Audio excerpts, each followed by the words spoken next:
Hey everyone, Zero Jitty here with the XBLA fan channel. I'm here to give you a quick taste, and I'm hoping I'm saying this right, Legend of the Tetrarchs. It is very much a RPG game where you are playing as a collection of these guys right here. I have 3 of them. There, however, is illusions that there are going to be a lot more dudes here. But so far the story has been the way in the past, this darkness came and took over the land, and it was actually fought off by these 4 people picked by the deities and given powers over life, death, light, and darkness. They kind of sealed the darkness away with a sword, which has been absorbing the darkness for 600 years. Fast forward to where this game starts off, where you're playing as Len, and you are in this town where that's right next to where the sword is holding the darkness in a scar, which it's actually called the Scar.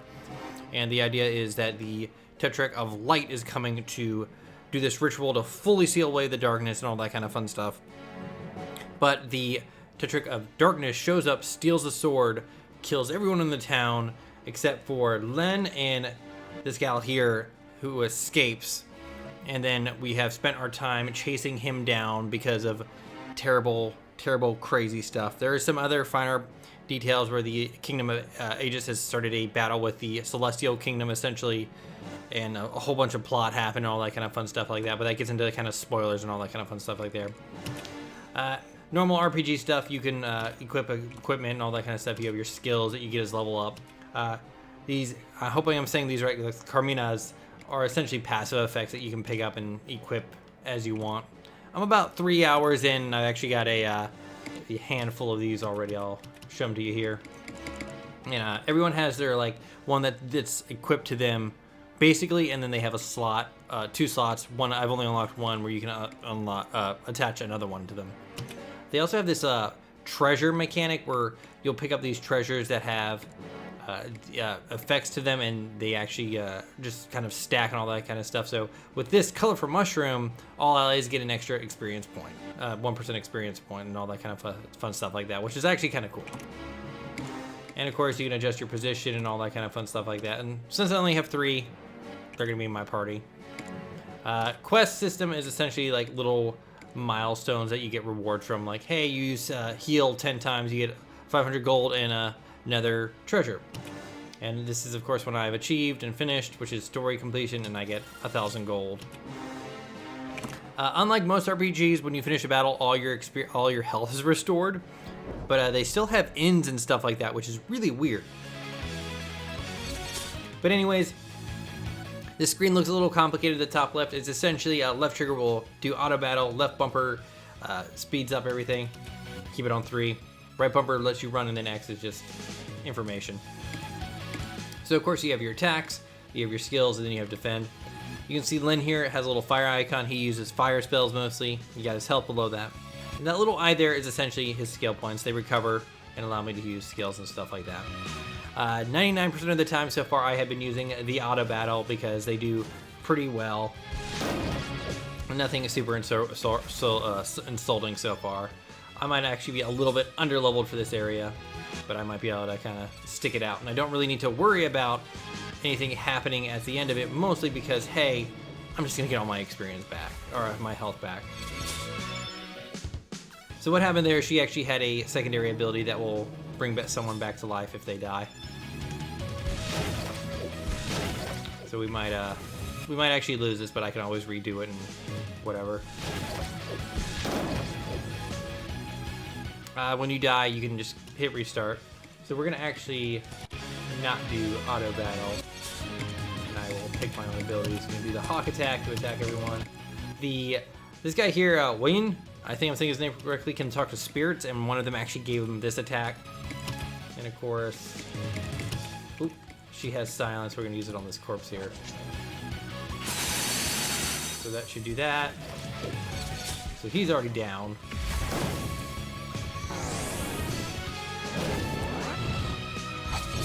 There it is. So, since they are a little higher level than me, I have to be a little more tactical.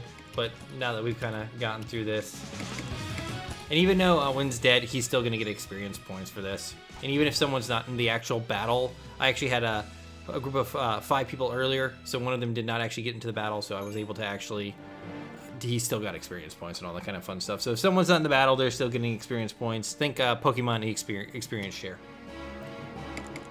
You might have noticed this earlier, the additional content. It's essentially a microtransaction to let you have more experience points. No encounters are double damage. No encounters sounds very weird.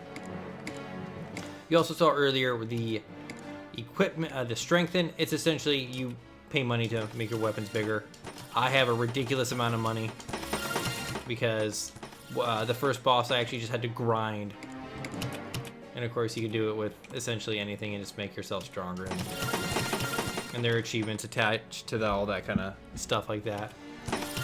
And like, I have like 9,000 gold and it costs almost nothing, so we'll just...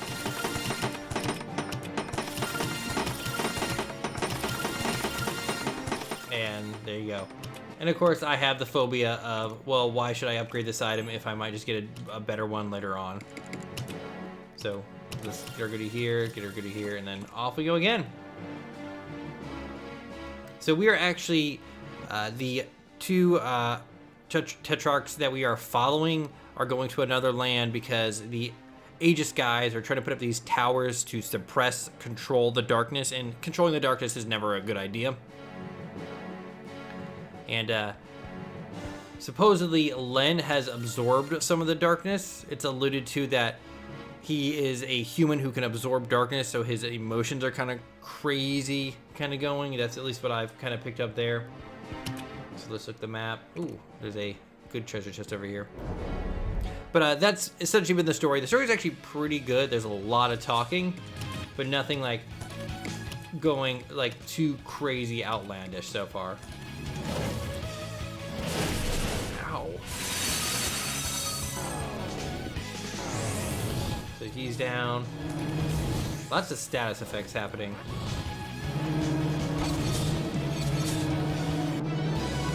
So the reason that if Len kills someone, the reason he gets he does another attack is one of his passive abilities. So he actually just got a dark attack, I think. That's interesting. So I'm wondering if, like, it's kind of alluded that the girl with the pink hair is a descendant of someone who got powers from the deity of life. I wouldn't be surprised if Len gets, like, the darkness powers at some point, all that kind of stuff. One-off miracle, so I'm not gonna... whatever. But like I said before, a lot of the battles I've just been skipping, and I'm just kind of along for the ride, I feel, most of the time. I'll hit it here, and we'll go off to the races and see exactly what happens. My characters are slowly getting to about the experience, slowly getting to a point where they almost seem like at some point they'll catch up to the super deity people, and they'll be part of my party and all that kind of stuff. And I'm sure at some point I'll get a boat because they mentioned the sea early on, how Lynn has never seen it before, and the map seems pretty large. But yeah, like that entire time when I was talking to you, there was no input needed on my battle, and that's not necessarily a bad thing if you want to just kind of be there for the story and all that kind of fun stuff. So let's just try this. Let's curse this guy. Just attack stuff and see what happens. So maybe after like 2 or 3 more levels, I won't even take any damage, because in this game it's very much one of those games where 1 or 2 levels makes a big difference, or at least that's what it seems so far. But the microtransaction part seems a little extreme when you look at it, but once you get playing, you quickly realize, like, no, it's not going to be bad. Fun thing is, you can actually, anywhere on the overworld, you can, when you hit the Y button to go in this menu, you can actually travel to any location you already visited. But like, they're just showering me in money. Let's go get this treasure chest. But yeah, so far it hasn't seemed too crazy hard outside of the one place I had to grind a little bit. There are some wanted enemies that flash red and make a warning sign that they're just stronger enemies. It's nothing like like I really have to pay attention to, especially by the time you see them, you're really strong. So I'm gonna let the auto battle take over. Oh, he's dead. Oh well. It's like, it seems like there's a lot going on, but the auto battle is handling it in a manner where I don't feel like I need to step in 90% of the time. Most of the time, if the auto battle can't win it, it is not meant for me to win it quite yet. All right, well, let's give her this agility ring so she can speed up a bit. But yeah, that's what it's been, going from point A to point B, fighting off monsters like any other RPG. There's nothing that really sets it apart differently than any other RPG I've really played. Outside of the auto battle system, instead of just using normal attacks, actually use skills, healing. It'll maybe do the best, or what its view is the best. But that's what this game has been. Nothing crazy impressive, but nothing offensive. I am Zero JD, this is the XBLA fan channel. This was Legend of the Tetrarchs. It's okay, not offensive. A little bit too automated if you ask me, because it feels like it doesn't really require too much thought unless I come to a boss battle that I'm not fully leveled up for. The last boss I fought, I actually just leveled up a few times and I was able to just let it go, and I didn't even have to step in. But thank you for watching. Check out our videos. If you have any questions, leave them in the comments. I'll try to get back to you. Have a nice day. Check out our videos. It helps us out a lot. See ya.